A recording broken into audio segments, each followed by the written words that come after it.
నమస్తే అండి. హరియం YouTube channel కి సుస్వాగతం. శ్రావణ మాసం అనే పేరు సాంస్కృతిక పదమైన శ్రవణ నక్షత్రం నుంచి అయితే వెలువడిందండి. హిందూ చాంద్రమాన పంచాంగం ప్రకారం మనకి మాసంలో పౌర్ణమి రోజు ఏ నక్షత్రం అయితే ఉంటుందో ఆ నక్షత్రం పేరే ఆ మాసానికి వస్తుంది. అలానే శ్రావణ మాసంలో పౌర్ణమి రోజు శ్రవణ నక్షత్రం ఉండటంతో ఆ మాసానికి శ్రావణ మాసం అనైతే పేరు వచ్చింది. ఇంకో విషయం తెలుసా, వెంకటేశ్వర స్వామి పుట్టిన నక్షత్రం కూడా శ్రవణ నక్షత్రమే కావటంతో ఈ మాసం అంటే లక్ష్మీదేవికి చాలా ప్రీతికరమైన మాసం.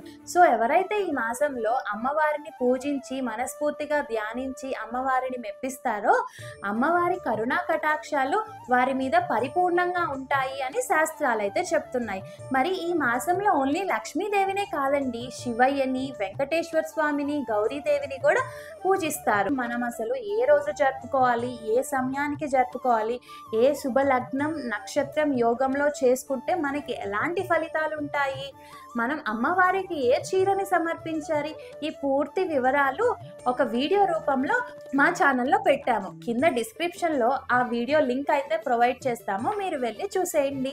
మరి ఒకవేళ నచ్చితే ఒక లైక్ ఇచ్చేసి ఇలాంటి మరిన్ని ఇన్ఫర్మేటివ్ వీడియోస్ కోసం మా ఛానల్ని సబ్స్క్రైబ్ చేసుకోండి.